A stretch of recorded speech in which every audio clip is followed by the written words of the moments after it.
Yo, what's going on YouTube, man? So in today's video, I will be giving you guys my top 5 assault rifles that you guys should be using in Warzone 2 and ASHIKA Island. Before we briefly hop into this thing, make sure that you hit that like button, subscribe, and turn on those notifications so you never miss an upload. I post all the best class setup for you guys to use on these good maps. So without further ado, let's go ahead and hop right into the first weapon. Now our first weapon, as you guys can see on the screen, is the TAC 56. So let's go ahead and hop right into this thing. We have the 17.5 inch Tundra Pro barrel, giving us some damage range, hip fire accuracy, and bullet velocity. All in all, we can just use this for the longer range gunfights. Tune it, you want to put it to about 0.21 on the damage range side and about 0.31 on the recoil steadiness side, just so you can have some recoil control and extra damage range. Our next attachment we are running is the Harbinger D20, a suppressor that gives us bullet velocity, damage range, and recoil smoothness. Like I said, it just helps us to maximize how far and fast our bullets travel with being able to control it a lot better. And for the bullet velocity, you want to increase the bullet velocity to about 0.65 a lot, so we have more bullet velocity, and the recoil smoothness to about 0.90. Our next attachment we have is the FTAC Ripper 56, giving us some aim and idle stability, hip fire accuracy, and recoil stabilization, just giving us a lot more accuracy and recoil control in our weapon, being able for it to be usable, and it's easy to use. To tune it, you want to put it to about 0.22 inches to the aim and idle stability side and 0.49 up to the recoil stabilization side.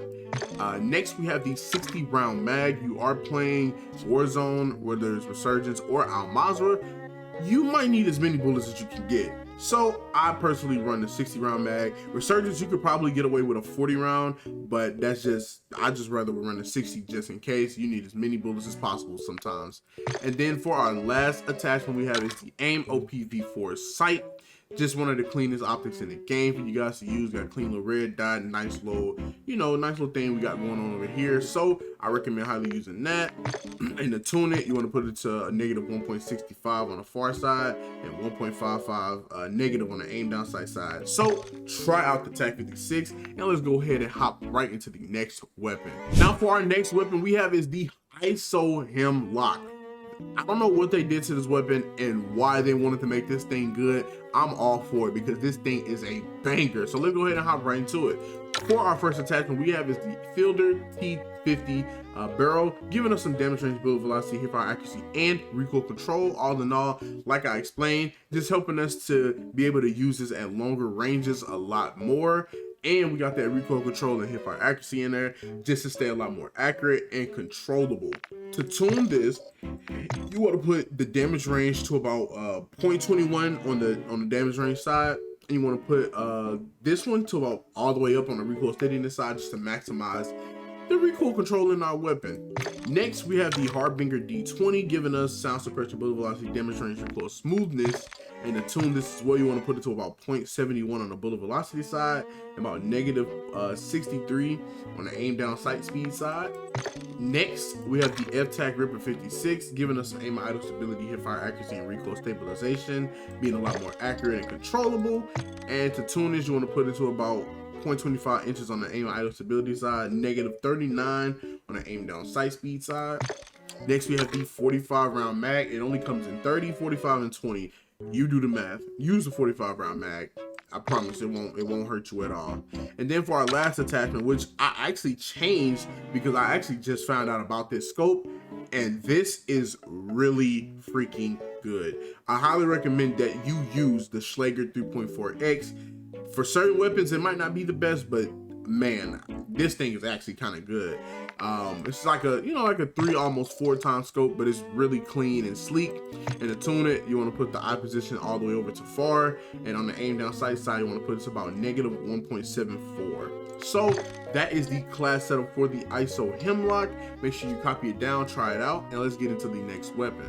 For our next weapon we have is the Cast-Off 7.62, one of the better guns in this game that a lot of people really sleep on. Like, I always call it the RPK's little brother, because I mean, hey, that's almost what it is, literally.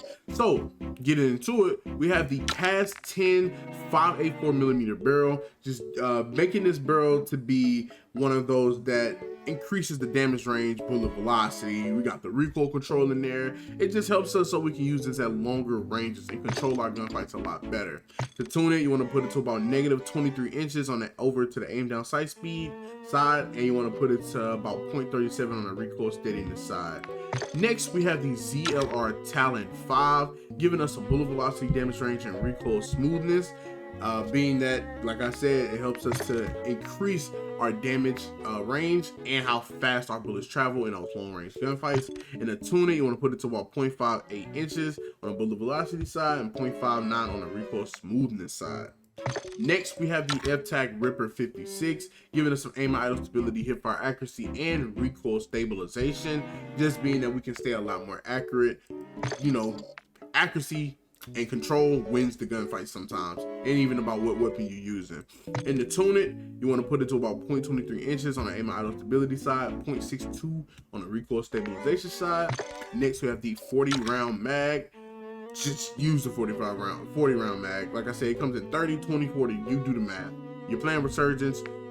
People got plates, people stack, multiple people. You got to fight different teams. Use the 40. It's not like a big thing, but use it. You won't regret it. And then next, our last attachment we have is the CRONEN Mini Pro. Especially for Resurgence, you can get away with using like just regular red dots. You really can get away with it on our monster too. It's not like those long range gunfights are like, oh wow, I really need a big scope. Just, it's just nice to have them on most weapons, but you can get away with using a CRONEN Mini.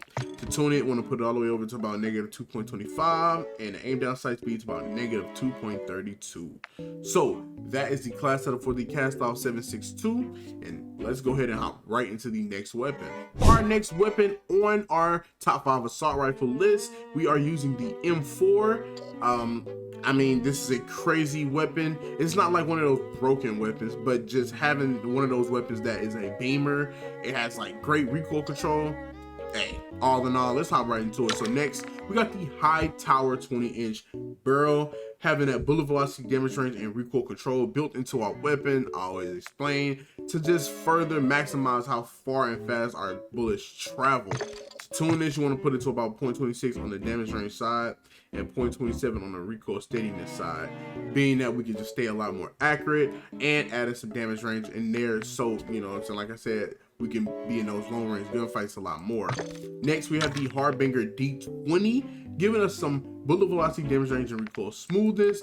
And to tune that as well, you want to put it to about 0.61 inches on the bullet velocity side, just to increase how fast our bullets travel. And for the recoil smoothness, you want to put it to about 0.90. Next, we have the FTAC Ripper 56, giving us some aim and idle stability, hip fire accuracy, and recoil stabilization. Just a whole bunch of like aiming, here's aiming, accuracy, recoil, all that just goes into the weapon being a lot more accurate and controllable. And to tune it, you want to put it to about 0.31 on the aim and idle stability side and 0.39 on the recoil stabilization side. 60 round mag, you already know. You can use the 45. You can. That's totally up to you though, depending on your play style, depending on even how you built the weapon. If you're going off this build, I just highly run a 60 because you're using this at long range. This isn't a very strong hitting gun, but it has like a nice little fire rate. You hit your shots, you can get those kills. So I'd say use 60 round. That's just me though. And then lastly, the aim OPV4 sight. To tune it, you want to put it to about -1.65 and then about -1.94 on the aim down sight speed side. So that is the class setup for the M4, and let's hop into our last weapon. Now, our last weapon that we are using in this top 5 assault rifle, Now, the last weapon that we are using in the top 5 assault rifles for Warzone 2 and ASHIKA Island is the M13. Now, I know a lot of you guys love using the M13 in Warzone 1, and basically this thing it's slowly rising in the meta. It's not absolutely meta, but it's up there. Like, you can actually use this and it won't be a bad weapon to use. Like, this is over some weapons you probably wouldn't even think about. So let's go ahead and hop right into it. We have the BRUEN ECHELON barrel giving us some damage range, bullet velocity, hipfire accuracy, and recoil control. This thing is already a beamer weapon as far as recoil control. It does not have that much recoil all in all, but to maximize that, also giving us some damage range and bullet velocity can make this thing just hit even way better than it already does. To tune it, want to put it to all the way over on the damage range side, and the recoil steadiness all the way up to about 0.5. Next, we have the Harbinger D20, giving us some bullet velocity, damage range, and recoil smoothness, being that we can just stay a lot more accurate and increase our damage range and how fast our bullets travel. To tune it, I put the bullet velocity all the way up, aim down sight speed all the way down to the -1.4. Next, we have the FTAC Ripper 56, granting us some aiming idle stability, hipfire accuracy, and recoil stabilization, just to be a lot more accurate and controllable with this weapon. To tune it, want to put the aim walking speed all the way over and the recoil stabilization all the way over. Next, you have the 60 round mag, I'm sorry. Go with the 60 round. Like I explained, you can use the 40 in some situations. That's totally up to you if you feel like you can get away with the 45, but I highly recommend running the 60. And then our last attachment we have is the Schlager 3.4x optic. Like I said, I just found out about this optic and it is extremely clean. I highly recommend you trying it out. If not, you can go with the normal aim OP if that's the one that you like.